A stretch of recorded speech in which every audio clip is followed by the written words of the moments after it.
ஒரு டயபெட்டிக் பேஷண்ட்டுக்கு 10 மடங்கு கால் பாதிப்பு வர வாய்ப்புகள் ரொம்ப அதிகமா இருக்கு. ஒரு ஆய்வுல ஒவ்வொரு 30 செகண்ட்லயும் இந்த உலகத்துல ஒரு டயபெட்டிக் பேஷண்ட் கால் இழக்கிறாங்க. ஆனா இது ஒரு நல்ல விஷயம் என்னன்னா 85% இந்த ஆம்புடேஷன் நம்மளால பிரிவென்ட் பண்ண முடியும்.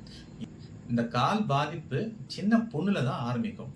இந்த புண்ணை ஆரம்பத்துல நீங்க பார்த்துட்டு ட்ரீட் பண்ணீங்கன்னா ஆம்புடேஷன் போகாம நம்மளால தடுக்க முடியும். நான் சொல்ற டிப்ஸை ஃபாலோ பண்ணுங்க. முதல்ல இன்ஸ்பெக்ட் பண்ணணும். கால் எப்படி இருக்குன்னு தினமும் வெட்டு காயங்கள் ஏதாவது இருக்கான்னு காலை பார்க்கணும். அடுத்தது எத்தனை வாட்டி முகம் பார்க்குறீங்களோ அதே மாதிரி கால் பாதங்களை பார்க்கறது ரொம்ப ரொம்ப நல்லது.